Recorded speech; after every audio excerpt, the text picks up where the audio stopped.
Om Ajnanatimirandasya Jnananjana Shalakaya Chakshurun Militam Yena Tasmai Shri Gurave Namaha.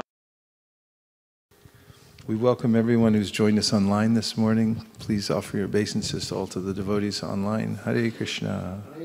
Jaya Radha Madhava Kunja Bihari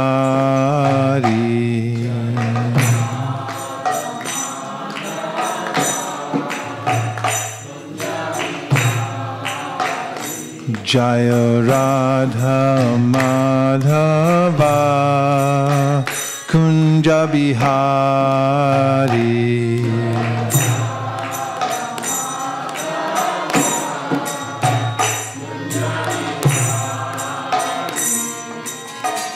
Gopi Jana Vallabha Girivardhari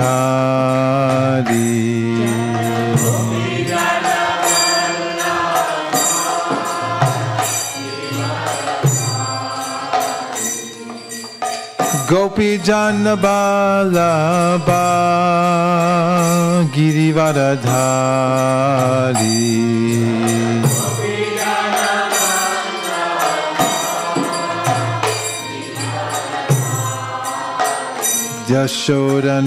Yashodanandana Vrajajana Ranjana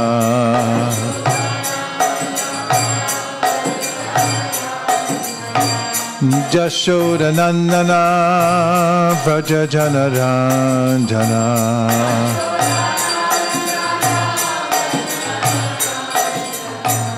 Yashodanandana Vrajajana Ranjana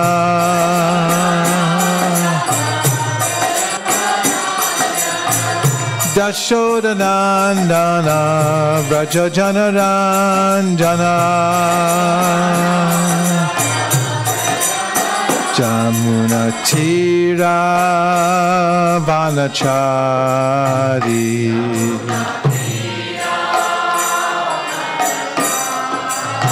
Jamuna Tira Vanachari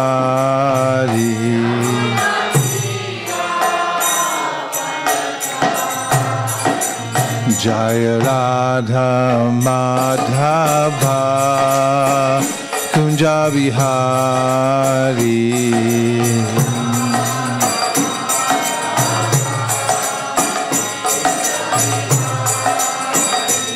Jaya Radha Madhava Kunja Bihari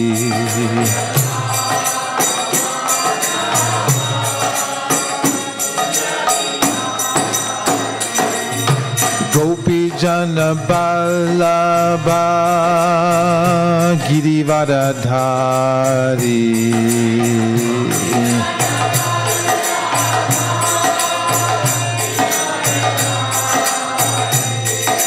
Gopi Jana Vallabha Girivardhari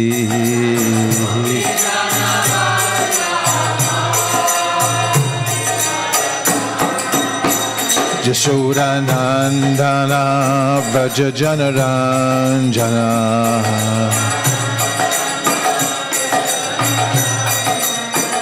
Yashodanandana Vrajajana Ranjana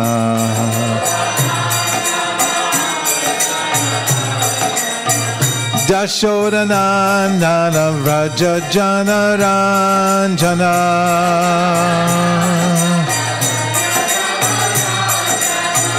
Yashodanandana Vrajajana Ranjana Jamuna Tira Vanachari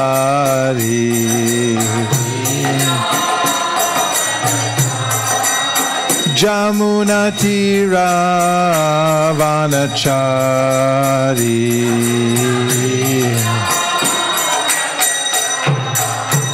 Jaya Radha Madhava Kunja Bihari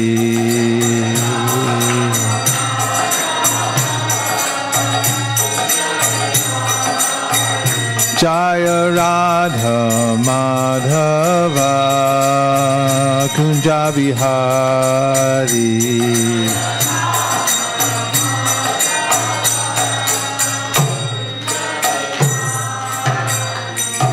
Jayam Vishnupad Paramahamsa Pariraja Kacharya Stotara Sutashi Madhabai Charanara Vinda Bhaktivedanta Swami Maharaj Srila Prabhupada Ki Jai. Jayam Vishnupad Paramahamsa Pariraja Kacharya Stotara Sutashi Madhabai Srila Bhakti Siddhanta Saraswati Goswami Maharaj Ki Jai. Anantagati Vaishnavinda Ki Jai. Namacharya Srila Haridas Thakur Ki Jai. Prem Sagaho Shri Krishna Chaitanya Prabhu Nityananda Sri Advaita Gadadhara Shivasari Gaur Bhaktivinoda Ki Jai. Shri Shri Radha Krishna Gokopinath Shyamakunda Radhakunda Giri Govardhan Ki Jai. Shri Vrindavan Dham Ki Jai. Shri Mayapur Navadip Dham Ki Jai. Shri Jagannath Puri Ki Jai. Tulsi Devi Bhakti Devi Ki Jai. Jamuna Devi Ganga Devi Jalanga Devi Ki Jai. Samveda Bhakta Vrinda Ki Jai. All glories to the assembled devotees. All glories to the assembled devotees. All glories to the assembled devotees. Gaur Premanande Haribo. Om Namo Bhagavate Vasudevaya. Om Namo Bhagavate Vasudevaya. Om Namo Bhagavate Vasudevaya. Narayanam Namaskritya Naram Chaiva Narotamam Devim Sarasatim Vyasam Tato Jaya Mudiraye.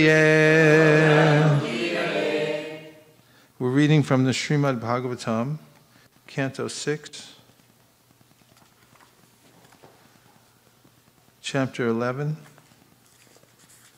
This is entitled The Transcendental Qualities of Vrtasura.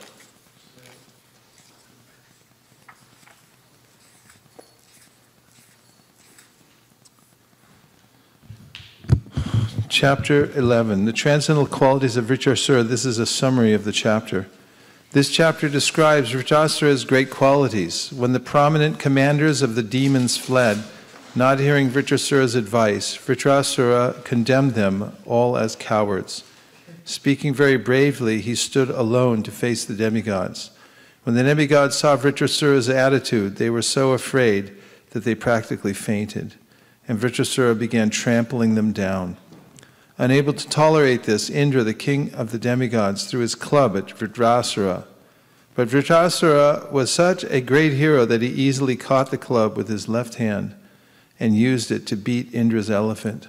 Struck by the blow of Vrtasura, the elephant was pushed back 14 yards and fell with Indra on its back. King Indra had first accepted Vishvarup as his priest and thereafter killed him. Reminding Indra of his heinous activities, Vrtasura said, "If one is a devotee of the Supreme Personality of Godhead, Lord Vishnu, and depends on Lord Vishnu in every respect, then victory, opulence, and peace of mind are all inevitably available. Such a person has nothing for which to aspire in the three worlds. The Supreme Lord is so kind that he especially favors such a devotee by not giving him opulence that will hamper his devotional service.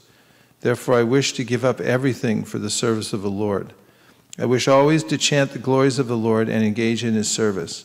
Let me become unattached to my worldly family and make friendships with the devotees of the Lord. I do not desire to be promoted to the higher planetary systems, even to Dhruvaloka and Brahmaloka, nor do I desire an unconquerable position within this material world. I have no need for such things."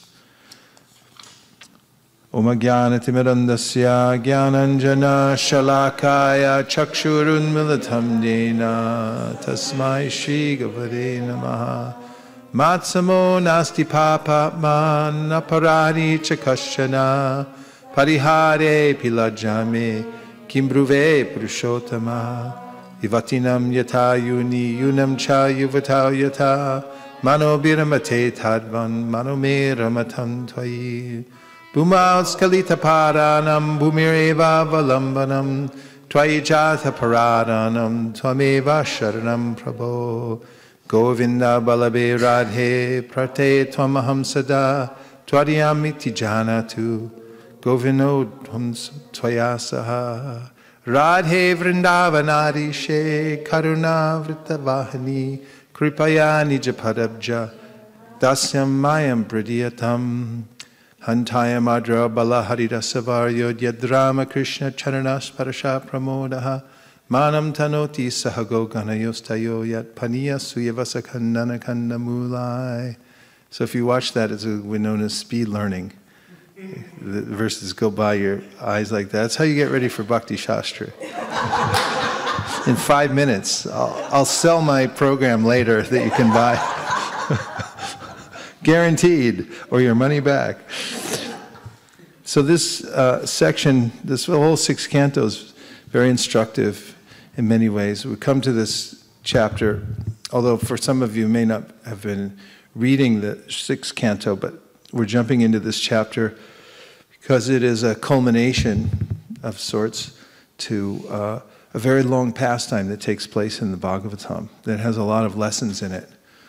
One of the great lessons starts off the cycle with Lord Indra in his heavenly kingdom sitting amongst his followers, worshippers, admirers, and as he's being worshipped, his spiritual master, Brihaspati, enters the assembly and immediately senses that Indra is not honoring him. He's staying on his throne. He doesn't get down.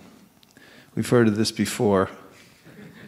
When Balaram was traveling and he met a rishi who was sitting on his throne and didn't get down for him, Balaram noticed immediately what his mentality was, that he wouldn't honor Balaram, so Balaram killed him. And Brihaspati, when he noticed his disciple was also in a similar mood, he didn't get down, he was so carried away by being worshipped himself that when his guru entered, he didn't get down from his position and offer his respectful obeisances to his spiritual master.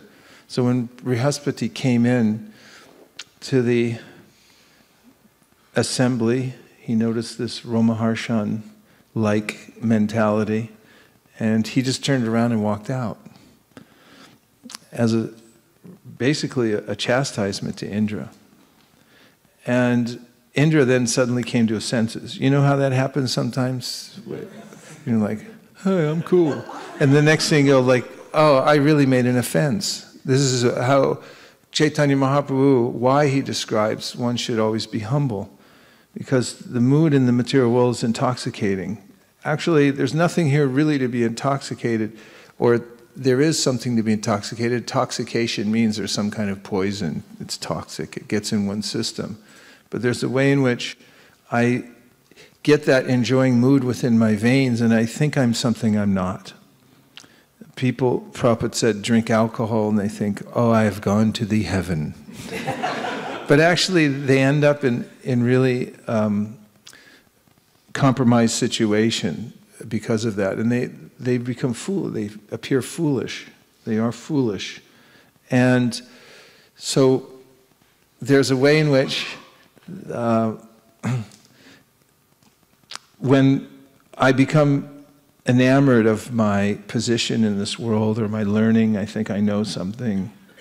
Like the Digvijay Pandit, he thought he knew something. Indra becomes enamored of his opulence. And there are people who think they're very beautiful, and so forth. These kinds of intoxications take place. And then, if one is sincere, there may be an event that divests one of that misconception. So Indra suddenly realized that his spiritual master had left the assembly, and when he came to his senses, he jumped up and they ran after his guru to try to find him again, but his guru had disappeared. He just disappeared as a chastisement to Indra. It means he had withdrawn himself as a kind of lesson from his disciple. And what happened? Indra lost his power. And all the demigods did, because he was the leader of the demigods. They lost their power, and then the demons got the upper hand. Very interesting to note, the demons had gotten the upper hand, the Bhagavatam says, because they had followed their spiritual master. Who was their spiritual master? Shukracharya. So there's a very instructive point in the beginning of this sixth canto giving the importance of following the guru. Yasya prasadad bhagavat prasado, yasya prasada nagati kutopi, dhyayam stuvam stasya yasas trisandyam vande guru shri charanara vinda. Means 3 times a day I should stop and remember the mercy of my spiritual master. In fact, one should always consider oneself the product of the mercy of one's spiritual master and hold fast to the service there and always show respect. Krishna himself says one should not consider the acharya, one's guru, to be an ordinary person. It's like, oh yeah, I know more than him. He blew it, you know. This is a kind of mentality in which one can lose the connection to one's spiritual master. So one shouldn't envy the representative, but one should follow carefully. So the demigods were easily defeated by the demons because our power doesn't come just from physical strength, it's not our own, it's coming from above. So they needed to have shelter, and that meant they needed to have a guru. So they had approached Lord Brahma in that case, and Brahma had recommended that they go to Twashta's son named Vishvarup. And Vishvarup was a younger person, but he was very qualified as a brahmana and a priest. And they could accept the son of Twashta as a priest and as their guru. So they approached him. And of course, they were warned that there may be a little discrepancy because he came from a family mixed gave him mixed allegiance to both the demons and the demigods. So Vishvarup would do his fire offering, his yagyas, and he would offer sometimes to the demigods on their behalf, and other times on the behalf of the demons he would offer. So they said, don't mind that. And they said, well, whatever, we can tolerate that. And they went very humbly to Vishvarup to ask his guidance. And he said, you know, I'm younger than you, and so forth. And they said, no, it has to do with experience. And we need to take your guidance. So please help us by performing these ceremonies on our behalf and guiding us. And he accepted them, and he took that on as a duty. But later on, when he was offering oblations, Indra noted that he was offering some on the side to the demons, and he couldn't tolerate it. So he made another offense, and he killed Vishvarup. Second time he made a big guru aparad. And he cut off his heads. Vishvarup had 3 heads? 3 heads. 3 heads. Anyway, I won't go into a lot of the details about how each one of the heads turned into a different kind of partridge, and 2 partridges, and some other kind of bird. But in any case, after that, the father of Vishvarup became very angry with Indra, and he wanted to perform a sacrifice in which he could get a living entity who would be the enemy of Indra, who would be able to kill Indra. He wanted revenge. So he performed a sacrifice, but in doing the sacrifice, he pronounced one of the mantras wrong, or his priest did.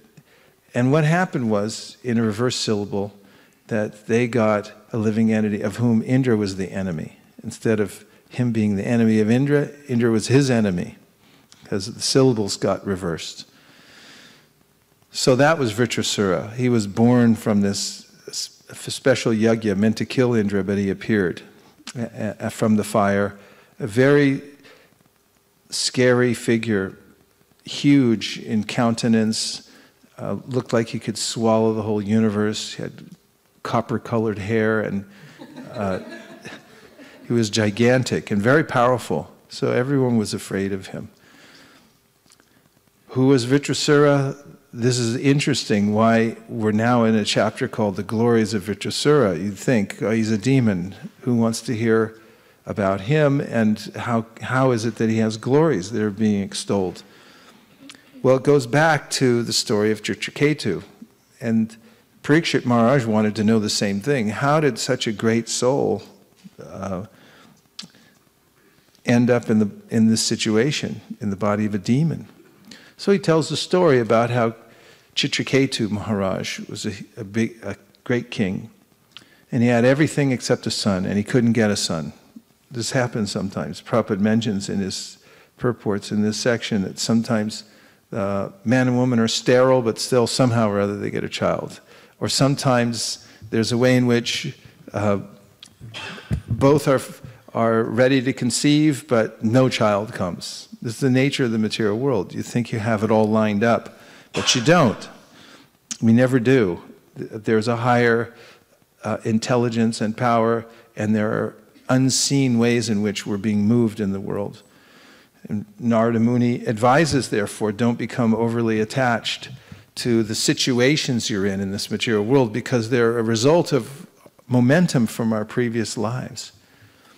He says, Tasyaiva heta prayateta kovido na labhyate tad brahmatam uparyadad. There's a way in which we wander around this world, and you could endeavor to try to fix everything and get everything to go your way, but it just doesn't.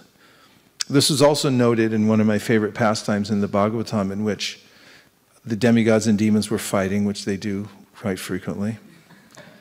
And the demons got help from the great software engineer. What was his name?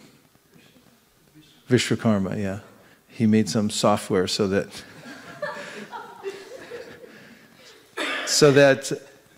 it was actually a pool. Mrityu Sanjivani, some kind of nectar pool that he made, in which when the demons were killed, he'd dip them in that pool and they'd come back alive again. Really hard to defeat an army where the people keep coming back alive again. So in that pastime, the demigods, and Lord Shiva was supposed to be the hero in this story, but he was being overwhelmed by the demons because they were coming back alive. So Lord Vishnu intervened, showing his superior power. And he became a cow, and Lord Brahma became a calf, and they walked into the assembly of the demons where this pool of nectar was, and they began drinking it. And all the demons were there observing that this was going on. Maya Danava was there, and they were aghast that their whole plot was being destroyed by this cow and calf, but they couldn't stop them. They realized these are Lord Vishnu has appeared, Lord Brahma has appeared in these forms. So they were powerless to stop them, and meanwhile, the cow and calf drank all the nectar and stopped their onward march to beating the demigods.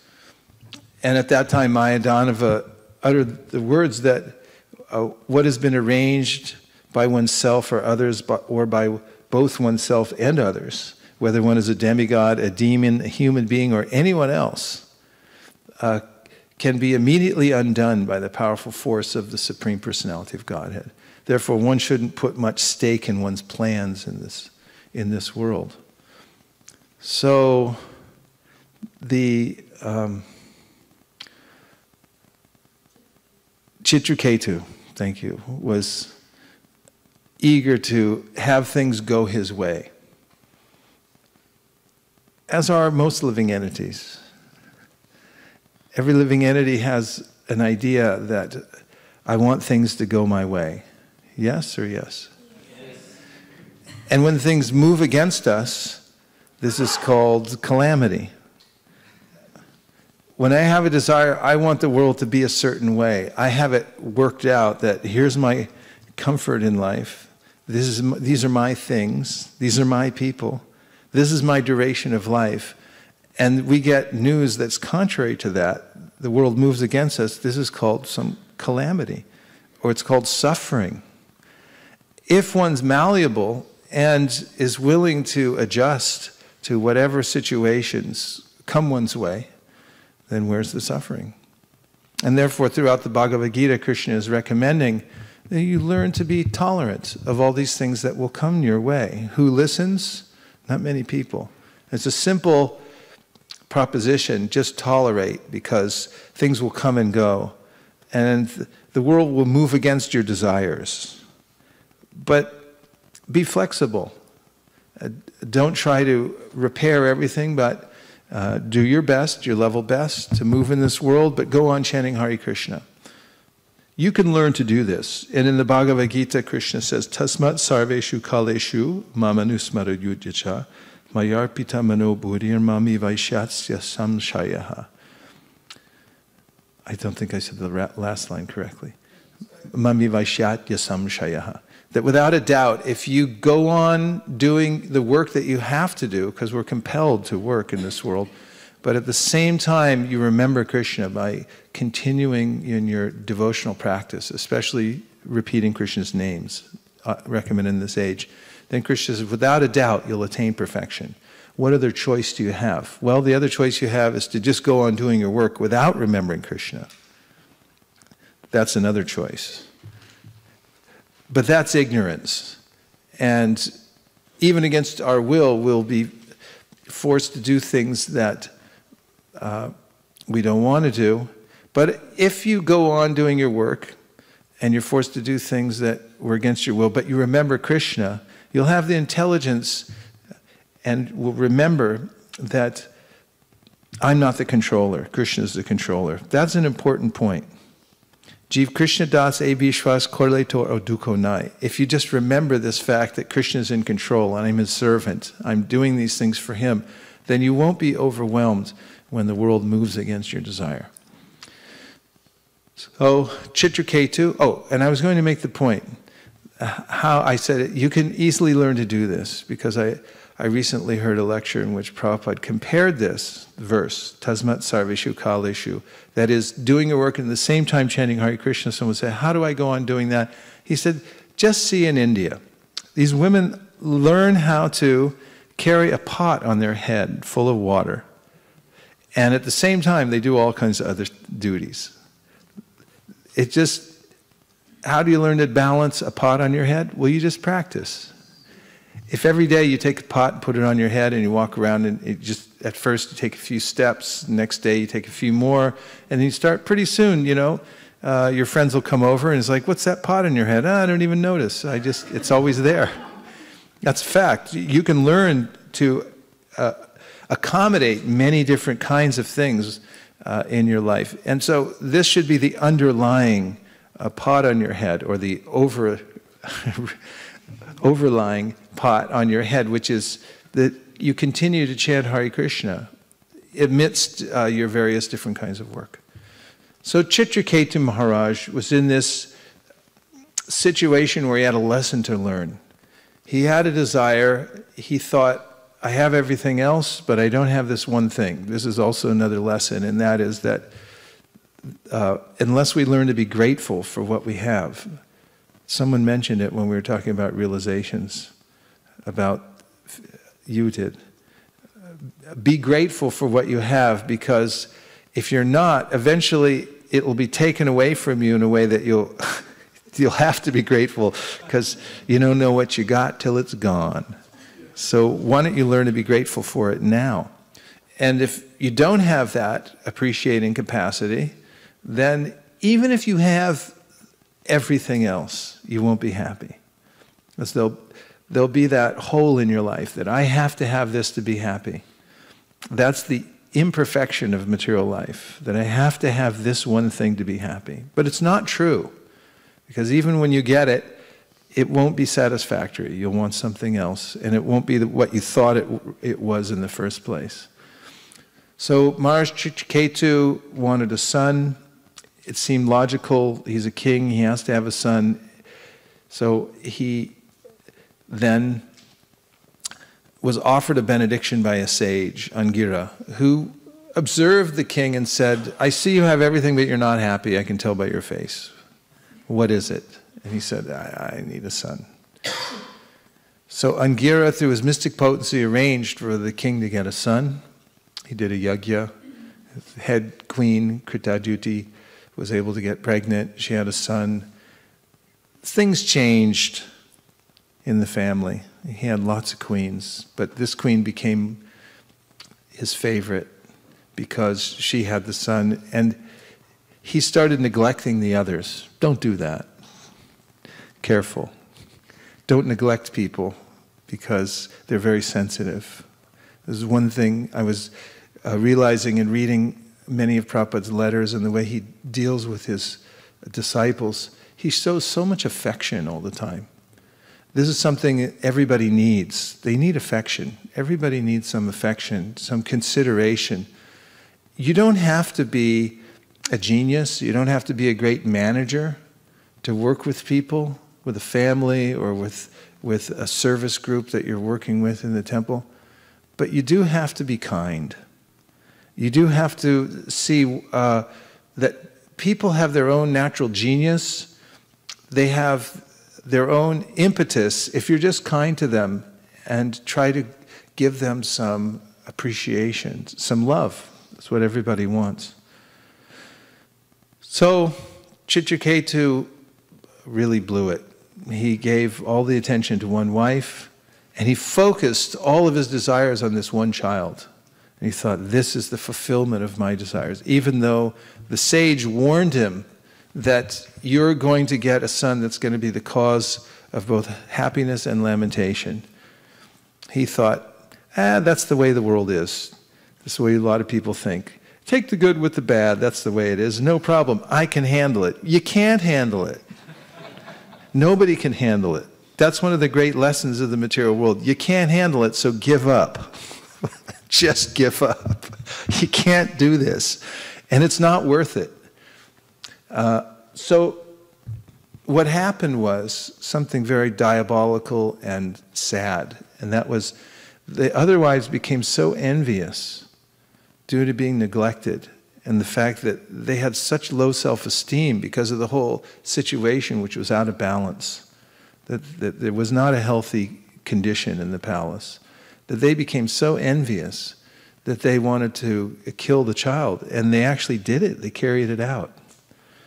I mean, if you can imagine such a thing, of being so overwhelmed by jealousy that you would kill your husband's child because you felt so low self-esteem, and you would actually think, this will make me feel better. This is a product of passion and ignorance. We do things that are so irrational, but seems like a good idea at the time because of the mode of passion and ignorance. That's another lesson. Don't look before you leap. And if you feel any urge, talk to a sadhu before you do it. Always talk to a sadhu. Always have a mentor, an oracle in your life who can say, slow down, buddy. You don't need to put on so much heat. You got to slow down a little bit and consider the situation. We'll, do it tomorrow or the next day, or reword the thing, just ratchet it down.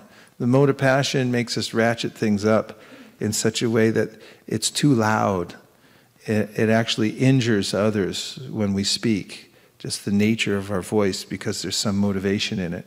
And the mode of ignorance, just no consideration at all, and it's just destructive. So modes of passion and ignorance influence these wives to kill the child, thinking that this will make me happy. That's how blinding are the lower modes of material nature. One could actually commit infanticide thinking that this will make me happier than I am now. Mode of passion, if I just get a new car, then I'll be happy. But it's not true. These things aren't true. And what we're getting after is the truth. The truth is that we're happy by service, and we're happy by surrender. So this was a lesson about to be learned by Chitraketu. Now, of course, having invested all of his emotion into this one child and one wife, at the expense of the entire kingdom, now child was killed. And what a shock it came to him as when he heard crying in his palace. He came home and he found everybody disconsolate, and he realized the child was dead. What do you do then? What do you do then in your life when something like that happens to you? Well, you weep bitterly, you faint out of a sense of disbelief.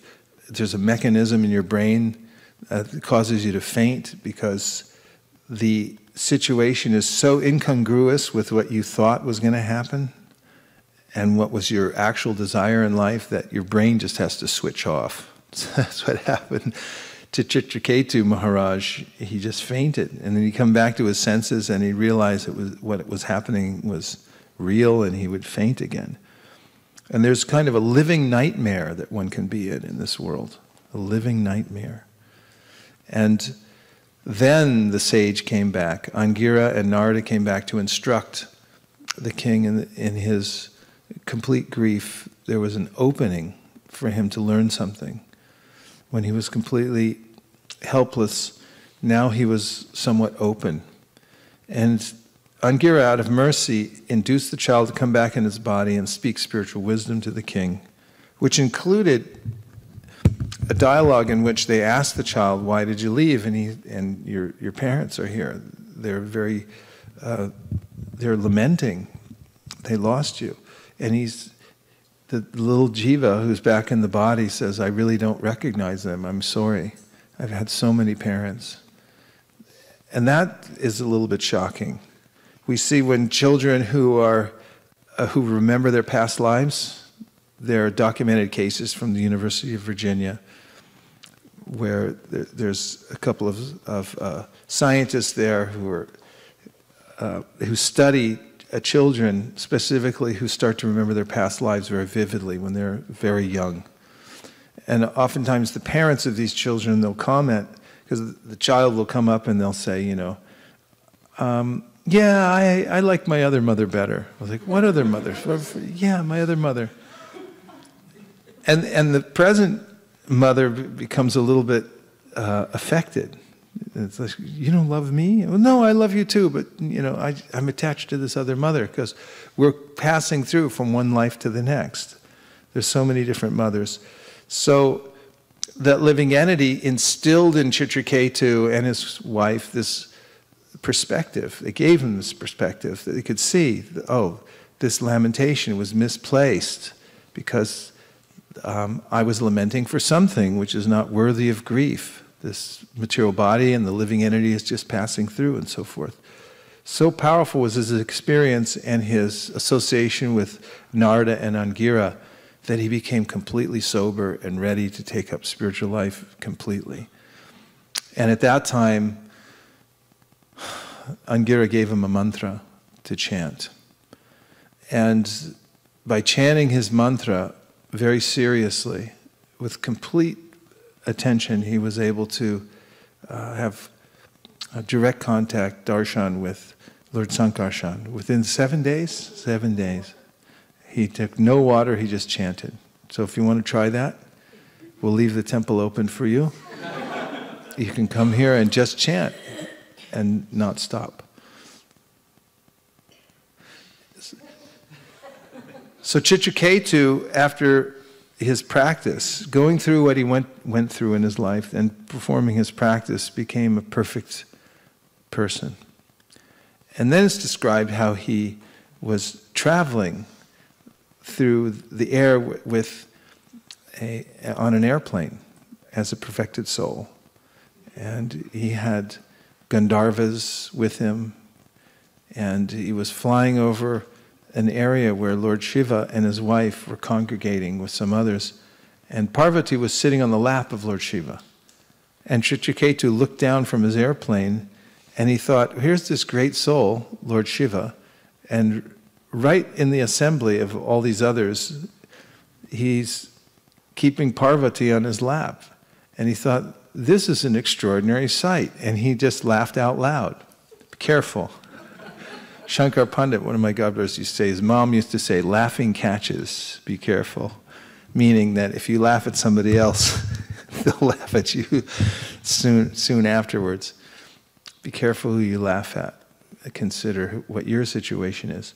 In any case, Parvati took exception to this, and she cursed Chitraketu that he would become a demon. And then, characteristic of a Vaishnav, he accepted the curse. He said, I take it on my head, what you had said, and this is the will of the Supreme. And this is a recurring theme, because it solves all problems, actually. That is to take shelter of Krishna. One mantra Krishna gives us in the Bhagavad Gita is Ananyas chintayanto mam ye jana pariyupasate tesham nityabdyuktanam yogakshemam bahamyaham. If you completely take shelter of me, absorb your consciousness in me, I'll carry what you lack and I preserve what you have. So if you remember that Krishna carries what you lack and preserves what you have, then there'll be no fear of these kinds of situations.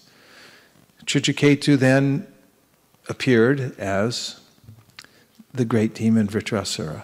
So that's how he became the demon Vrtasura, because he was cursed. And this chapter starts off with Sri Shukadev Goswami saying, O king, Vrtasura, the commander-in-chief of the demons, advised his lieutenants in the principles of religion, but the cowardly demoniac commanders, intent upon fleeing the battlefield, were so disturbed by fear that they could not accept his words.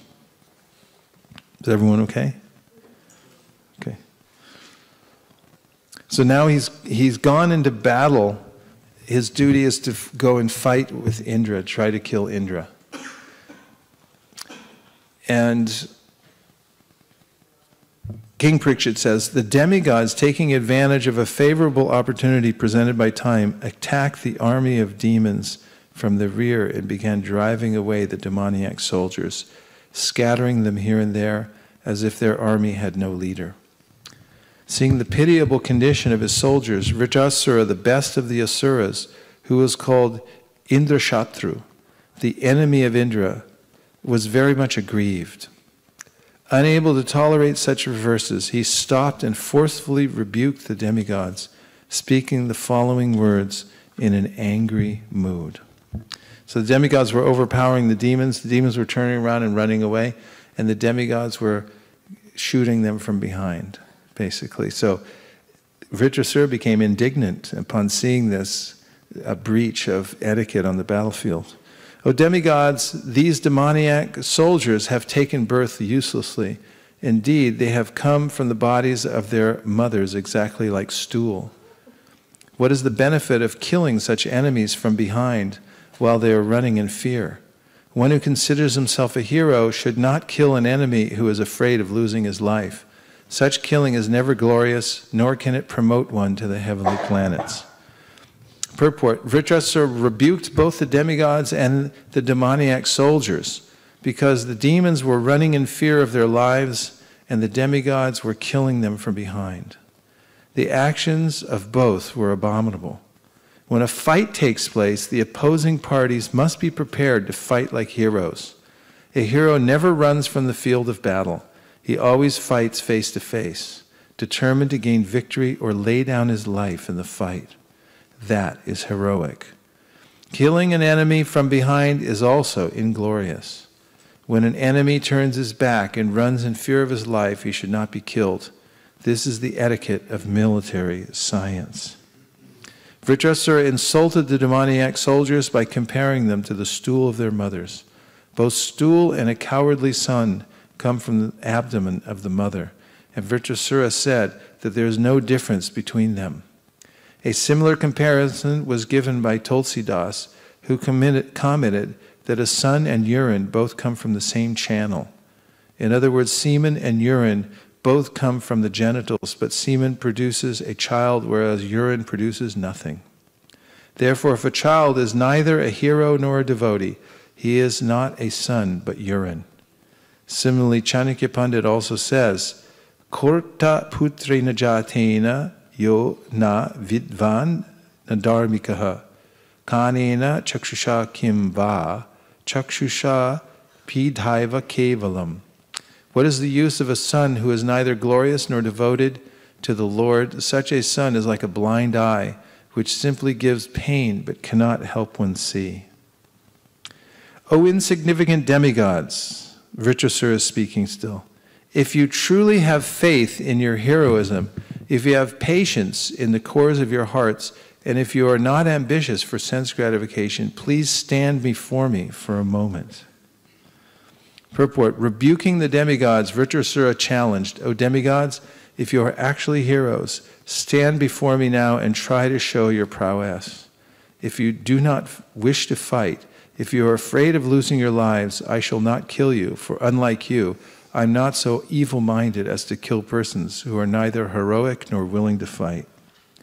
If you have faith in your heroism, please stand before me.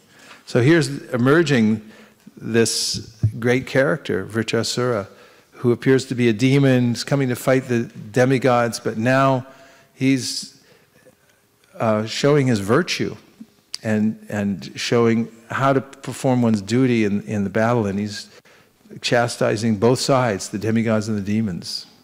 He's becoming the teacher for them both. 6. Shukadeva Goswami said, Vrtasura, the angry and most powerful hero, terrified the demigods with his stout and strongly built body. When he roared with a resounding voice, nearly all living entities fainted. When all the demigods heard Vrtasura's tumultuous roar, which resembled that of a lion, they fainted and fell to the ground as if struck by thunderbolts. Now this is serious. I mean, although it sounds like this is kind of entertaining or something like that, if you put yourself in the situation of battle, it's very scary. One of my godbrothers was talking about before he was a devotee, and he said, have you ever been in a street fight, a real street fight? And everyone in the room said, nope. He said, I have, and it's very scary. He said there was fighting going on, and then a couple guys came with baseball bats, which means that you could die, you know, having your head cracked open. And he said his immediate reaction was, run as fast as you can. He said it's involuntary. To stand and fight, as Krishna says in the Bhagavad Gita, takes a lot of courage. When you're in front of, and that's why Kshatriyas have to train all the time, to have this mood of standing up in a fight when you could be killed. It's common knowledge that, you know, soldiers who aren't ready for these kinds of things go through trauma. They freeze sometimes. Their bodily functions involuntarily act and so forth because they're so scared. So these battles are very frightening unless one is a great hero. As the demigods closed their eyes in fear, Vrtasura, taking up his trident and making the earth tremble with his great strength, trampled the demigods beneath his feet on the battlefield the way a mad elephant tramples hollow bamboos in the forest. Seeing Vrtasura's disposition, Indra, the king of heaven, became intolerant and threw at him one of his great clubs, which are extremely difficult to counteract. However, as the club flew toward him, Vrtasura easily caught it in his left hand. Dink. O King Parikshit, the powerful Vrtasura, the enemy of King Indra, angrily struck the head of Indra's elephant with that club, making a tumultuous sound on the battlefield. For this heroic deed, the soldiers on both sides glorified him. Struck with the club by Vrtasura like a mountain struck by a thunderbolt, the elephant Airavata, feeling great pain and spitting blood from its broken mouth, was pushed back 14 yards. In great distress, the elephant fell with Indra on its back. When he saw Indra's carrier elephant thus fatigued and injured, and when he saw Indra morose because his carrier had been harmed in that way, the great soul, Vrtasura, following religious principles, refrained from again striking Indra with his club. Taking this opportunity, Indra touched the elephant with his nectar-producing hand, thus relieving the animal's pain and curing his injuries. Then the elephant and Indra both stood silently. O king, when the great hero Vrtasura saw Indra, his enemy, the killer of his brother, standing before him with a thunderbolt in his hand, desiring to fight. Vrtasura remembered how Indra had cruelly killed his brother, thinking his brother was Vishvarup, because their common father is Twashta. Thinking of Indra's sinful activities, he became mad with lamentation and forgetfulness. Laughing sarcastically, he spoke as follows. Sri Vrtasura said, "He who has killed a Brahmin, he who has killed his spiritual master, indeed, he who has killed my brother is now, by good fortune, standing before me face to face as my enemy. O most abominable one, when I pierce your stone-like heart with my trident, I shall be freed from my debt to my brother. Only for the sake of living in the heavenly planets, you killed my elder brother, a self-realized, sinless, qualified Brahmana who had been appointed your chief priest. He was your spiritual master, but although you entrusted him with the performance of your sacrifice, you later mercilessly severed his heads from his body the way one butchers an animal. Indra, you are bereft of all shame, mercy, glory, and good fortune.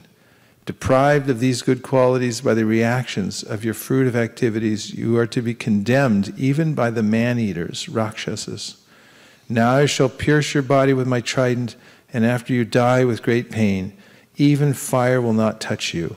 Only the vultures will eat your body. You are naturally cruel. If the other demigods, unaware of my prowess, follow you by attacking me with raised weapons, I shall sever their heads with this sharp trident. With those heads I shall perform a sacrifice to Bhairava and the other leaders of the ghosts along with their hordes. These are some scary words. This is really how people start talking in a fight, you know, I'm going to kill you and your mother and everybody else, and, you know, it's very, in the heat of these battles, it's very severe and frightening. But if in this battle you cut off my head with your thunderbolt and kill my soldiers, O Indra, O great hero, I shall take great pleasure in offering my body to other living entities, such as jackals and vultures. I shall thus be relieved of my obligations to the reactions of my karma, and my fortune will be to receive the dust from the lotus feet of great devotees like Narada Muni. Where'd that come from all of a sudden? I mean, this is the remarkable thing. Out of this great big demon who's, you know, uttering all these horrendous invectives, suddenly this statement of self-realization comes out, which is sometimes you can see if you're walking somewhere in a rocky place and out of all the rocks you see, there's a plant growing out. Bhakti can grow anywhere. It can appear from any place. It's not stereotyped in any way.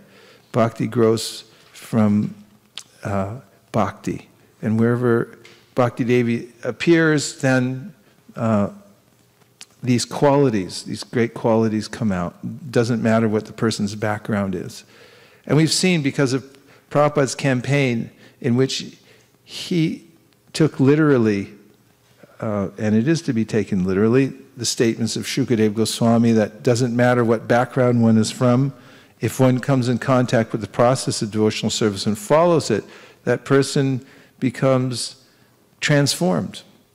Aprarada palam papam kutam bijam palon mukam karmaineva praliyante Vishnu Bhakti Ratatmanam. This Vishnu Bhakti Ratatmanam, this devotion to Lord Vishnu, if one has that, then all of the previous karmas, aprarada, that karma that hasn't appeared yet, but it's coming. Don't you worry, it's coming. Aparada palam papam, there's these fruits that are of sin that are now manifesting. Kuta bijam, there's seeds, there's partially sprouted seeds and so forth. All those things are destroyed. Karmani nirdahati kintucha bhakti bhajam. If one does devotional service, bhakti, to Govinda, then all one's previous karma that was planned out, that one deserved, it will be destroyed. Over and over again, the Shastras say these things, and one has to fully take shelter of the process of devotional service. So Prabhupada knew this, and he distributed Krishna consciousness to all kinds of people who were considered to be unqualified by the smartas, by those who just follow the rules and regulations and don't understand their meaning. And we saw, well, including in myself, so many unqualified people somehow or other come to the process of devotional service. I mean, but what I meant to say, we saw so many really obscure characters from all parts of the world come to Krishna consciousness, and we'd all look at each other and say, how'd you get here? It's like, don't ask. Don't ask. Because then you'll have to ask, how'd you get in too? Who let you in? Who let you in? And well, who let you in? Fact is that the power of bhakti is such that even those from very sinful backgrounds can come to this process. And also, you can't tell who it is. When Prabhupada was at the Kumbh Mela, it was actually the Magh Mela. No, it was a Kumbh Mela. It was at Allahabad. And there were about 7 million people there. There were all kinds of characters that devotees had never seen before. 1971. All kinds of characters. The devotees, yogis were there, and the Nagababas, and dressed only in the 4 directions. And, you know, the devotees were asking Prabhupada, are any of these people for real? And Prabhupada said, oh yes, there are many yogis, he said, I've seen. They dip in one river and they come out in another place, in another river somewhere else. Come in the Ganges, come out in the Godavari, and so forth. And he said, so be careful how you should assume that everybody has some, is a great soul. Be careful. He told them to be careful. Don't offend anybody. So we should see that bhakti can be anywhere. It can grow out of any place, and it can come from anyone. So we should be careful how we move in the world. In the purport, Srila Prabhupada writes, Sri Narottam Das Thakur writes, E chai gosai jar mui taradash, tan sabara pararinu mora pranchagras. What a beautiful line. Mora pranchagras means the 5 kinds of food that I will eat are the dust from the lotus feet of the devotees. I am the servant of the 6 Goswamis, and the dust of their lotus feet provides my 5 kinds of food. What do you guys eat? Dust from the lotus feet of the Goswamis. A Vaishnava always desires the dust of the lotus feet of previous acharyas and Vaishnavas. Vrtasura was certain that he would be killed in the battle with Indra, because this was the desire of Lord Vishnu. He was prepared for death because he knew that after his death, he was destined to return home, back to Godhead. This is a great destination, and it is achieved by the grace of a Vaishnava. Chadiya Vaishnava Sheva Nishtar Payeche Keba. Please repeat. No one has ever gone back to Godhead without being favored by a Vaishnava. In this verse, therefore, we find the words Manas Vinam Padaraja Prapatsye. I shall receive the dust of the lotus feet of great devotees. The word Manas Vinam refers to great devotees who always think of Krishna. They are always peaceful, thinking of Krishna, and therefore they are called dhira. The best example of such a devotee is Narada Muni. If one receives the dust of the lotus feet of a manasvi, a great devotee, he certainly returns home back to Godhead. He continues. Who's continuing? O King of the demigods, since I, your enemy, am standing before you, why don't you hurl your thunderbolt at me? Although your attack upon me with your club was certainly useless, like a request of money from a miser, the thunderbolt you carry will not be useless. You need have no doubts about this. Purport, when King Indra threw his club at Vrtasura, Vrtasura caught it in his left hand and retaliated by using it to strike the head of Indra's elephant. Thus, Indra's attack was a disastrous failure. Indeed, Indra's elephant was injured and thrown back 14 yards. Therefore, even though Indra stood with the thunderbolt to hurl against Vrtasura, he was doubtful, thinking that the thunderbolt might also fail. Vrtasura, however, being a Vaishnav, assured Indra that the thunderbolt would not fail, for Vrtasura knew that it had been prepared in accordance with the instructions of Lord Vishnu. Although Indra had doubts because he could not understand that Lord Vishnu's order never fails, Vrtasura understood Lord Vishnu's purpose. Although Indra had doubts because he could not understand that Lord Vishnu's order never fails, Vrtasura understood Lord Vishnu's purpose. Vrtasura was eager to be killed by the thunderbolt manufactured according to Lord Vishnu's instructions, because he was sure that he would thus return home back to Godhead. He was simply waiting for the opportunity of the thunderbolts being released. In effect, therefore, Vrtasura told Indra, if you want to kill me, since I am your enemy, take this opportunity. Kill me. You will gain victory, and I shall go back home, back to Godhead. Your deed will be equally beneficial for both of us. Do it immediately. This is a win-win. Stephen Covey, in his book, 7 Habits of Highly Effective People. And one chapter is about how create a win-win situation that in all your dealings, make sure that whatever you do is mutually beneficial for others, otherwise don't do it. There's only one way to do that, by the way. According to Rupa Goswami, if you take to the process of Krishna consciousness and spread Krishna consciousness all over the world, it's called all auspicious. And all auspicious means it's good for all living entities all the time.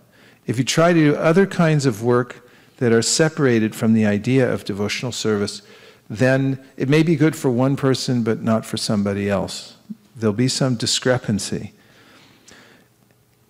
This is very instructive that Vrtasura understood the purpose of the Lord. He knew that Krishna's will was behind it, and therefore he would not fail to do his duty. Even though he knew he was going to be killed in the process, he knew it was good that he was going to be killed, because it was on behalf of the plan of Lord Vishnu, and therefore he would be victorious.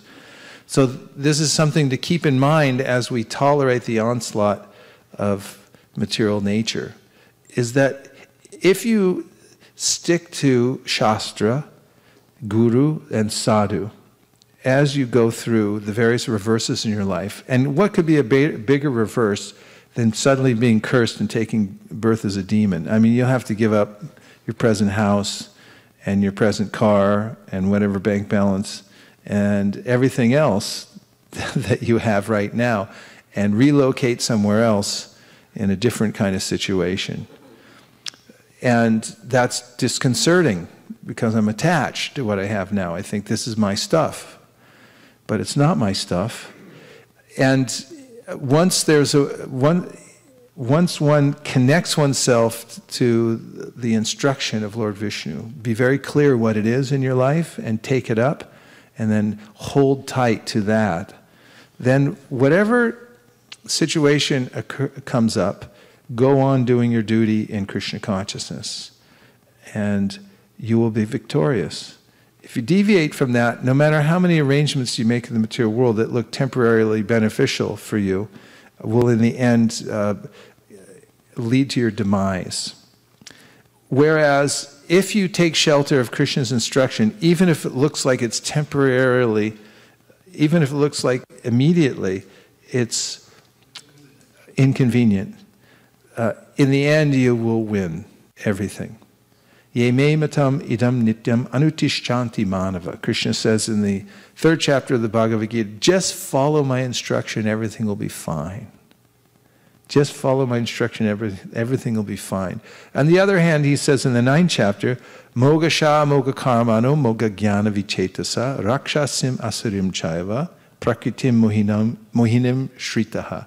If you take shelter of this lower mentality that I am the controller, and you try to outdo the material nature, then he says everything will be baffled, everything you do. Your work, your cultivation of knowledge, and your goals in life, and your desire for perfection. Everything will be baffled. So this is gives great heart to see Vrtasura doing his duty and just depending on the plan of the Supreme Personality of Godhead. He continues, O Indra, King of Heaven, the thunderbolt you carry to kill me has been empowered by the prowess of Lord Vishnu and the strength of Didichi's austerities. Since you have come here to kill me in accordance with Lord Vishnu's order, there is no doubt that I shall be killed by the release of your thunderbolt. Lord Vishnu has sided with you. Therefore, your victory, opulence, and all good qualities are assured. Madhavananda Prabhu was pointing out while we were in Puri, and I liked this point. He said, the Lord always backs organized religion. He backs organized religion. Even if there's some anomaly, even if there's some fault, he backs it because it's good for the whole world. So he's always backing Indra and the demigods, their religious process. Then Vrtasura is saying, yeah, Vishnu is behind you, just kill me, you're going to win. Vrtasura not only assured King Indra that the thunderbolt was invincible, but also encouraged Indra to use it against him as soon as possible. Vrtasura was eager to die with the stroke of the thunderbolt sent by Lord Vishnu so that he could immediately return home back to Godhead. By hurling the thunderbolt, Indra would gain victory and enjoy the heavenly planets, remaining in the material world for repeated birth and death. And Indra wanted to gain victory over Vrtasura and thereby become happy, but that would not at all be happiness. The heavenly planets are just below Brahmaloka, but as stated by the Supreme Lord Krishna, Abrahma Bhuvanaloka Punar Avartino Arjuna. Even if one achieves Brahmaloka, he must still fall to the lower planetary systems again and again. However, if one goes back to Godhead, he never returns to this material world. By killing Vrtasura, Indra would not actually gain. He would remain in the material world. Vrtasura, however, would go to the spiritual world. Therefore, victory was destined for Vrtasura, not for Indra. Hari Hari. 21. By the force of your thunderbolt, I shall be freed of material bondage, and shall give up this body and this world of material desires. Fixing my mind upon the lotus feet of Lord Sankarsana, I shall attain the destination of such great sages as Narada Muni, just as Lord Sankarshan has said. Purport. The words aham samadhaya mana indicate that the most important duty at the time of death is to concentrate one's mind. If one can fix his mind on the lotus feet of Krishna, Vishnu, Sankarshan, or any Vishnu Murti, his life will be successful. To be killed while fixing his mind at the lotus feet of Sankarshan, Vrtasura asked Indra to release his Vajra, or thunderbolt. He was destined to be killed by the thunderbolt given by Lord Vishnu. There was no question of its being baffled. Therefore, Vrtasura requested Indra to release the thunderbolt immediately, and he prepared himself by fixing his mind at the lotus feet of Krishna. A devotee is always ready to give up his material body, which is described herein as Gramya Pasha, the rope of material attachment. What's it called? Gramya Pasha. The body is not at all good. It is simply a cause of bondage to the material world. Unfortunately, even though the body is destined for destruction, fools and rascals invest all their faith in the body and are never eager to return home back to Godhead. So if you have the slightest desire to go back home, back to Godhead, consider yourself very fortunate.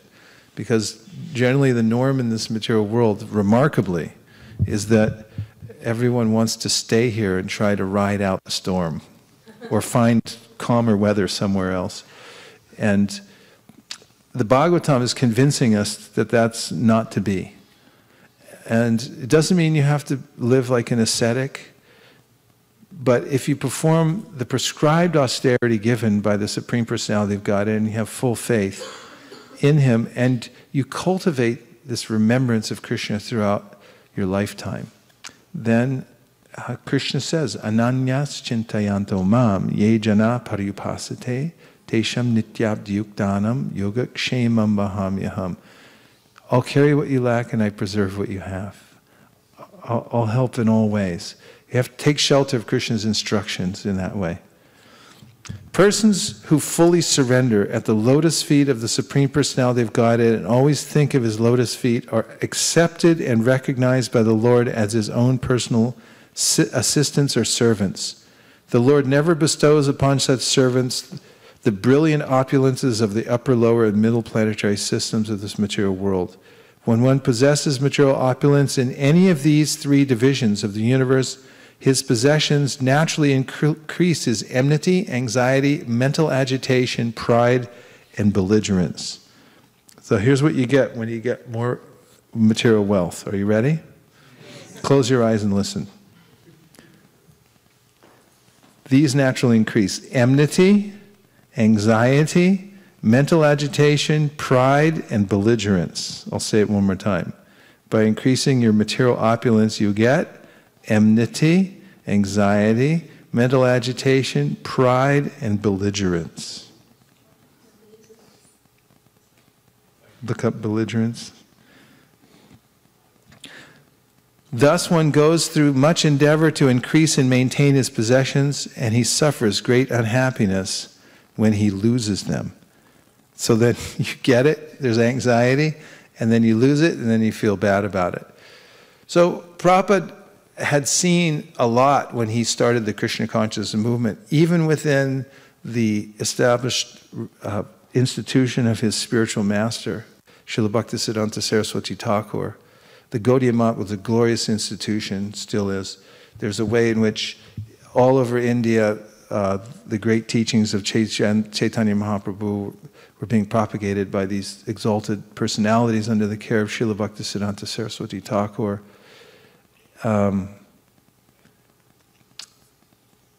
There were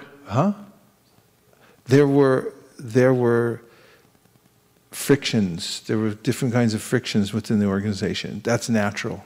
These things will happen. And Srila Bhaktisiddhanta Saraswati Thakur warned Srila Prabhupada, our founder Acharya, before Srila Bhaktisiddhanta left, he said there's going to be a fire in the mutt. I mean, he sensed that these kinds of overwhelming differences would come up amongst the devotees. Prabhupada was always vigilant to try to keep the devotees on a very spiritual path. For instance, he was not so keen in devotees starting businesses within ISKCON. There were ways in which, again and again, devotees would come to him and say, I got an idea to make money, let's do candles. And Prabhupada said, candles means factories. We're not interested in making more factories, we're interested in making more Krishna consciousness. Incense was a small exception. Gargamuni started the Spiritual Sky Incense Company, but he told me personally that Prabhupada had to think about it for a while before he let him do it. He was very hesitant. And of course, Spiritual Sky only lasted a short amount of time, and it served a purpose, which is that it built the Los Angeles Temple and helped some other places to earn a little extra income. But that business got passed on and sold to a private enterprise and so forth. But there are other ways in which Prabhupada would constantly discourage devotees from diverting their attention from doing work in Krishna consciousness that would keep them fixed on thinking of Krishna. He especially emphasized preaching, book distribution, doing activities in Krishna consciousness that would remind one of Krishna. So one could be constantly in that mood. And he said to Gargamuni about business, Gargamuni is very expert at business. Prabhupada used to call him Gargamuni. Because wherever he went, Gargamuni would make money. He'd just figure it out. As Bhadri Narayan Prabhu said about Charu and Vaibhavi who live in Utah, he said they could go to the dark side of the moon and make money and figure out how to make money. So Gargamuni was like that, still is. And Prabhupada told him that business leads to fighting and enmity and so forth. So we always have to be careful in our life to not sacrifice the principle of remembering Krishna. And when we make our decisions how to organize our life, think about it carefully. Don't sacrifice this basic principle, because if you worship Krishna, think of Krishna, do your duties for Krishna, then Krishna says, Vedeshu yagdeshu tapasu chaiva daneshu yat punya palam pratishtam atyeti tat sarvam idam vaditva yogi param stanam upaiti chadyam. You won't lose. In fact, you'll surpass everyone else. Those who are performing austerities, those who are very expert at fruitive activities, those who are studying the Vedas over and over again. If you stick to the straight and narrow path of Krishna consciousness, he said, you won't be bereft of the results of any of these things. So this is faith. Shraddha Shabde Vishwas Kahi Sudhirda Nashjoy Krishna Bhakti Kaila Sarva Karma Krita Hoy. If I just do Krishna consciousness, everything else will come. And this we see in Vrtasura.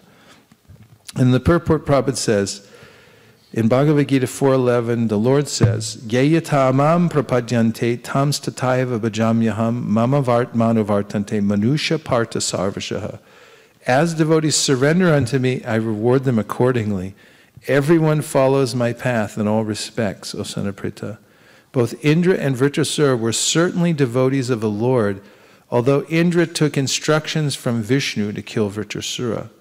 The Lord was actually more favorable to Vrtasura because after being killed by Indra's thunderbolt, Vrtasura would go back to Godhead, whereas the victorious Indra would rot in this material world. Because both of them were devotees, the Lord awarded them the respective benedictions they wanted. Vrtasura never wanted material possessions, for he knew very well the nature of such possessions.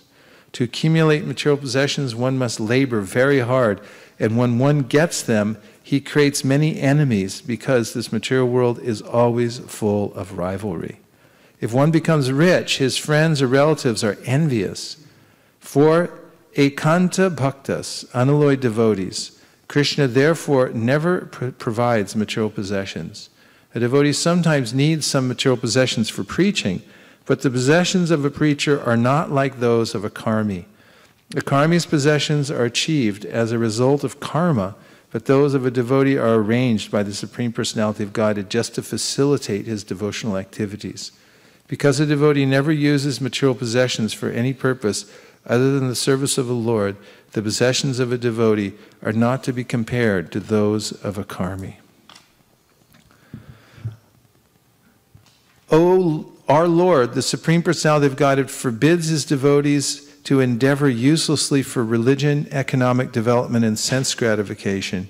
O Indra, one can thus infer how kind the Lord is. Such mercy is obtainable only by unalloyed devotees, not by persons who aspire for material gains. Text 24. O my Lord, O Supreme Personality of Godhead, will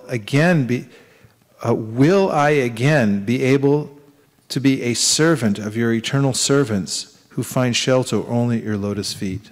O Lord of my life, may I again become their servant so that my mind may always think of your transcendental attributes.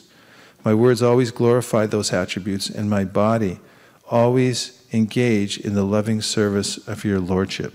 So here's a clue how to always stay close to Krishna. And when we took realizations at the beginning of class, almost all the devotees talked about the power of association. I asked the question to the devotees who came early, why did you come here? And almost everybody said, I wanted to be with the devotees. It is the prime cause for advancing in devotional service. So when one becomes the servant of the devotees, as we'll see from this purport, one attains the highest position. This verse gives the sum and substance of devotional life. One must first become a servant of the servant of the servant of the Lord, Das Anudas.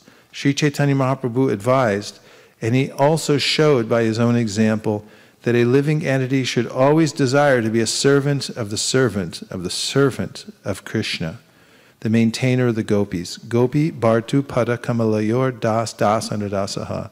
This means that one must accept a spiritual master who comes in the disciplic succession and is a servant of the Lord. Under his direction, one must then engage one's three propensities, namely his body, mind, and words. The body should be engaged in physical activity under the order of the master. The mind should think of Krishna incessantly, and one's words should be engaged in preaching the glories of the Lord. If one is thus engaged in the loving service of the Lord, one's life is successful. Correct.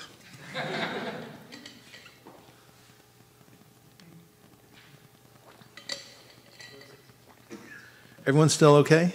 Yes. We're just sitting here hearing Bhagavatam. I mean, what could not be bad? I mean, what could be bad? Text 25, O my Lord, source of all opportunities, I do not desire to enjoy in Dhruvaloka, the heavenly planets or the planet where Lord Brahma resides, nor do I want to be the supreme ruler of all the earthly planets or the lower planetary systems. I do not desire to be master of the powers of mystic yoga, nor do I want liberation if I have to give up your lotus feet. Purport, a pure devotee never desires to gain material opportunities by rendering transcendental loving service to the Lord. A pure devotee desires only to engage in loving service to the Lord in the constant association of the Lord and his eternal associates. As stated in the previous verse, Das Anudaso Bhavitasmi. As confirmed by Narottam Das Thakur, Tandera charana sheve bhakta sanibas, janame ho eabilas. To serve the Lord and his servants of his servants. Did we get that part? In the association of devotees is the only objective of a pure unalloyed devotee. Okay, now this next verse is so intimate. I mean, he's coming out, the devotion, and therefore you can tell what is in the heart of a person when they speak. And now we're hearing what is actually in the heart of Vrtasura. There's a great devotee in that huge, gigantic, demoniac body of his. And here's a famous verse. O lotus-eyed Lord, as baby birds that have not yet developed their wings always look for their mother to return and feed them, as small calves tied with ropes await anxiously the time of milking, when they will be allowed to drink the milk of their mothers, or as a morose wife whose husband is away from home always longs for him to return and satisfy her in all respects, I always yearn for the opportunity to render direct service unto you. Purport. A pure devotee always yearns to associate personally with the Lord and render service unto him. The examples given in this regard are most appropriate. A small baby bird is practically never satisfied except when the mother bird comes to feed it. A small calf is not satisfied unless allowed to suck the milk from the mother's udder, and a chaste, devoted wife whose husband is away from home is never satisfied until she has the association of her beloved husband. 27, O my Lord, my Master, I'm wandering throughout this material world as a result of my fruitive activities. Therefore, I simply seek friendship in the association of your pious and enlightened devotees. My attachment to my body, wife, children, and home is continuing by the spell of your external energy, but I wish to be attached to them no longer. Let my mind, my consciousness, and everything I have be attached to you. Happy? Yeah.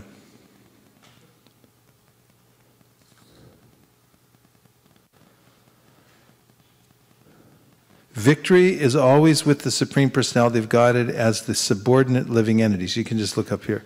They fight under the arrangement of the Supreme Personality of Godhead. Victory or defeat is not actually theirs. It is an arrangement by the Lord through the agency of material nature. Pride in victory or moroseness in defeat is useless. One should fully depend on the Supreme Personality of Godhead, who is responsible for the victory and defeat of all living entities.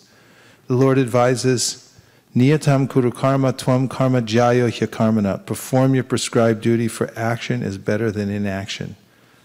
The living entity is ordered to act according to his position. Victory or defeat depends on the Supreme Lord. Karma nyevarikaraste ma paleshu kadachana. You have the right to perform your prescribed duty, but you are not entitled to the fruits of action. One must act sincerely according to his position. Victory or defeat depends on the Lord. Finally, Vrtasura encouraged Indra, saying, don't be morose because of my victory. There is no need to stop fighting. Instead, you should go on with your duty. When Krishna desires, you will certainly be victorious. This verse is very instructive for sincere workers in the Krishna consciousness movement. We should not be jubilant in victory or morose in defeat. We should make a sincere effort to implement the will of Krishna or Sri Chaitanya Mahaprabhu, and we should not be concerned with victory or defeat. Our only duty is to work sincerely so that our activities may be recognized by Krishna. Oh, you found it. Pretty good. We'll take a couple of reflections. Yes. 1, 2, that's it. Go ahead. Prabhu, I really like that point where you mentioned that you keep working and at the same time remember Lord Krishna, because you have a choice of working and not remember Krishna. It's mathematical. And if you are in this mood, then actually you realize that Krishna is the controller and you get the ability to tolerate these things. So that was a very wonderful point. Let me just add, insert something there.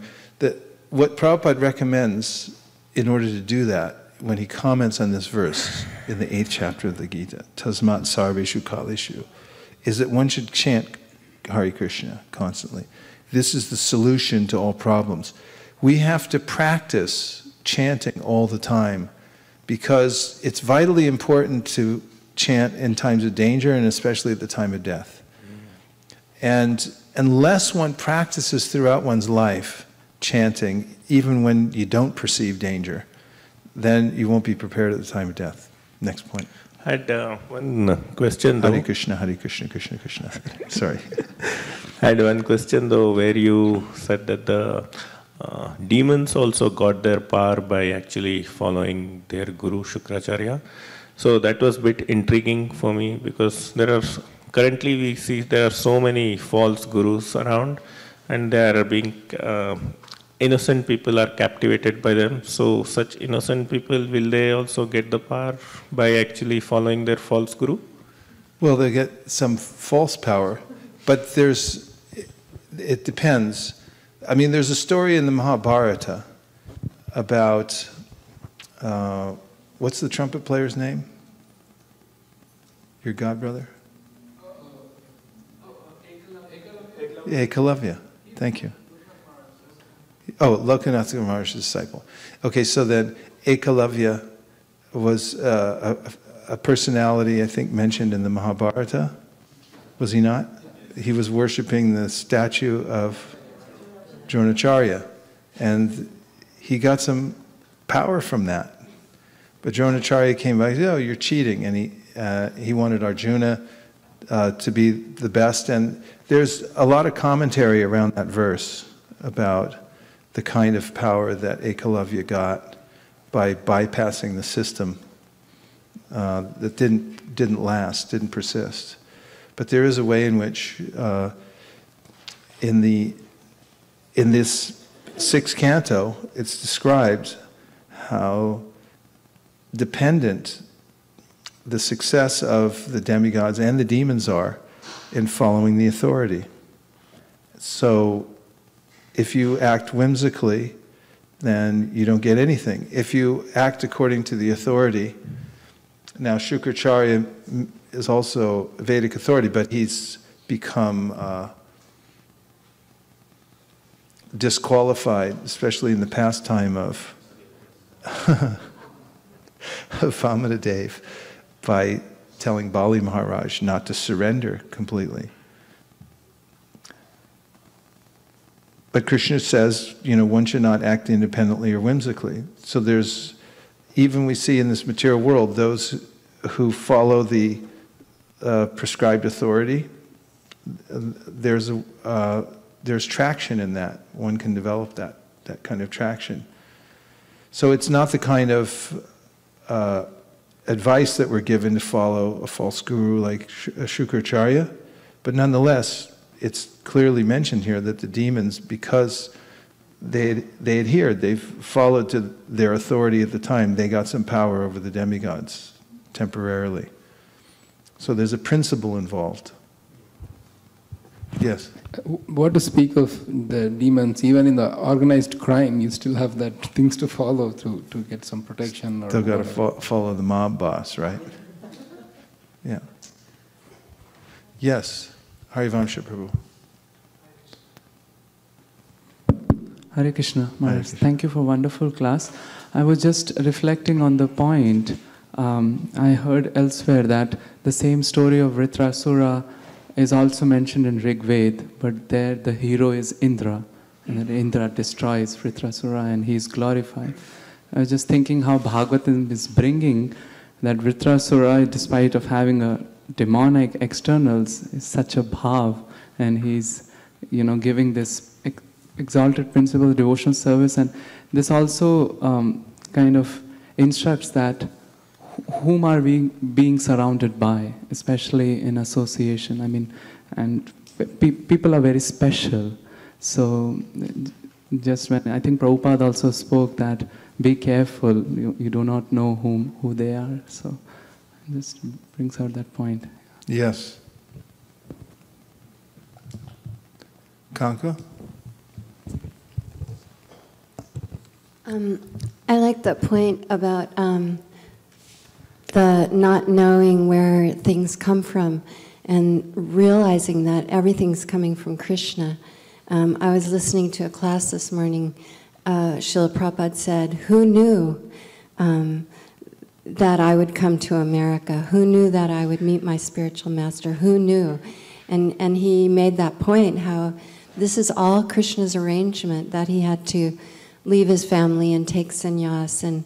And so that point that you made about seeing that as Krishna's arrangement, how Vrtasura saw that this is all Vishnu taking part here, and that's my surrender, not to Indra, but to Vishnu.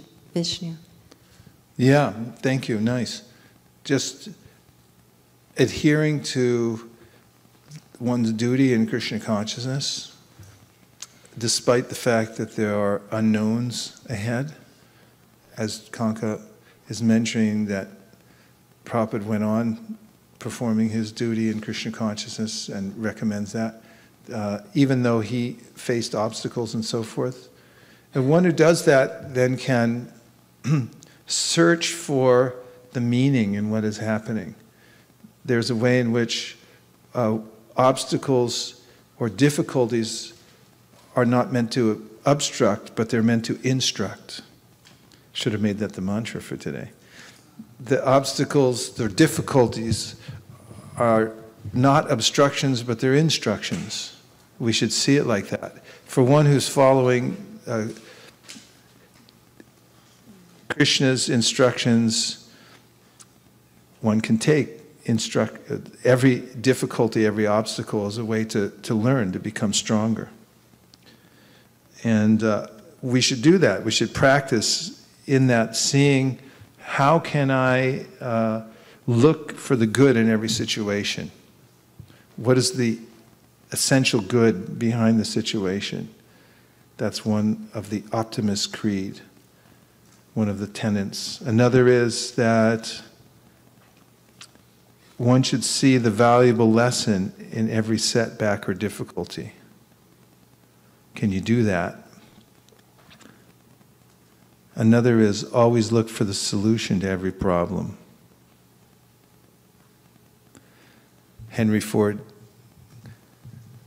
don't find fault, find a remedy.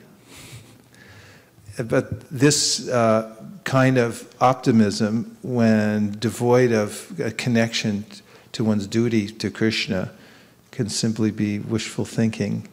But when one is actually aware of the fact that Krishna is the supreme controller and that one's going to go on doing one's duty, you become aware of your own determination that I'm going to do my duty no matter what in Krishna consciousness. Then you're at liberty to find what is the remedy rather than find the fault and see the good in every situation. Oh, this is helping me. If you don't have that ultimate goal of reaching Krishna, as Vrtasura is showing us here, that I'm fighting, I'm going to die. Great, please kill me now.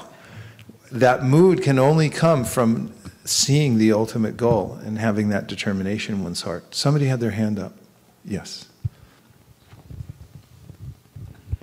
So, Prabhuji, how we read that materially, if we have material opulences, it creates enmity, the first thing.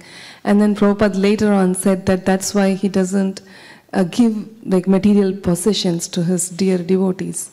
But the problem is sometimes devotees who are very loving and caring in the beginning also, because of the material world, become envious when one like really develops devotional qualities, and by bhakti also brings so many things along with it, like adoration. But we may not know because they may have the right mood in accepting, but others become envious of them because the wealth of, the true wealth of bhakti is showing in them, and then that also creates some enmity. So how do we avoid being envious? Because the same concept applies in Krishna consciousness also. When amongst, like, they do more service or I do more service, that comparison and all that. And sometimes if the mood is not right, it goes to the point of creating actions like how the Chitraketu's other wives does. Sometimes people do in Krishna consciousness also. So how do we avoid that? You have to chant really good rounds. Chant really good rounds, then you'll have your own satisfaction. If you chant really good rounds and you read Bhagavatam and you feel happy reading Bhagavatam, then you can think, I don't need anything else. You have to have some satisfaction in order not to be envious of others. If you're getting nourished internally, and you also have loving relationships with advanced devotees, then you can feel nourished enough that when you see others thriving, you have your own wealth. You know, the ability to not envy is not just, it's not an intellectual exercise, like I'm not going to... Although it's not a bad idea to curb one's urges to criticize others and to feel envy. But it's actually, it's something you earn. You have to be able to afford that kind of goodwill towards others or appreciation. It's valuable. It's valuable. You actually have to earn it. It's something you can afford to do. I can afford, I have so much myself, I can afford to appreciate everybody else's success. And if you can't afford it, then you're just poor. And it's like, I have to envy. I can't afford any appreciation right now because I don't have any. So where do you get it? You get it from chanting Hare Krishna. Everything's there in Krishna's name. All nourishment is there. And in the Bhagavatam also, in the vibration of the Bhagavatam, which is Krishna himself, you get that. And you should take good guidance from advanced devotees because they already have it in their heart. It's already digested. And you can get it in a pre-digested form. It's very valuable. That's why throughout the Shastra it's recommended to associate with sadhus. Mahat sevam dwara mahurva muktes. This is the door to real liberation from these bad qualities, is the association of the Mahat. They're great. How are they great? They're wealthy. They're spiritual billionaires. They can afford it. You want a little wealth? Go to a billionaire. It's like, you know, can you chuck me a couple million? It's what's it to you? You know, You're getting that just off your interest, it's like no big deal. And devotees, I mean, a lot of billionaires are misers at the same time. Some of them aren't. But devotees, the great Vaishnavas, they're like these billionaires, only they're spiritual billionaires, but the only difference is Vanchaha kalpatarubhascha. They're the desire trees. They're just sitting there waiting to give it to somebody else because they got so much. It's just pouring in all the time. Where is it coming from? It's coming from their relationship with Krishna. When you have love, you don't need anything else. That's why prema pumarto mahan. This is the ultimate goal. Dharma, artha, kama, moksha. In the Chaitanya Charitamrita, the author says, this is a ripoff. You're getting cheated here. Dharma proji, the Bhagavatam starts, this is for Paramahamsas. It's a Dharma proji kaitavo. This is not for cheaters. This is for people who want the real thing, the highest goal. No more cheating involved. And what's the cheating? It's what everybody else says is like the highest goal in life. Doing your dharma. I said, that's cheating. You need love for Krishna. And if you have that, then you can become a Paramahamsa. Paramahamsa means nirmatsaranam. Nirmatsaranam. No more nirmatsara. No more affliction in the heart. So we're working on it. We should make that our project in life. And so we have to take shelter of really good japa. There's something that grows out of that we can't even imagine. And don't try to second guess it. Just understand that this is what Aimukta Kalera Upasyamanam. All the liberated souls, this is where they're taking shelter of their chanting. And if you do that, then you can succeed. And if you don't do that, then no matter what you do, it'll be a temporary arrangement. Manoratinasat davatobahi. Manoratinasat davatobahi. You're just riding around on the chariot of the mind.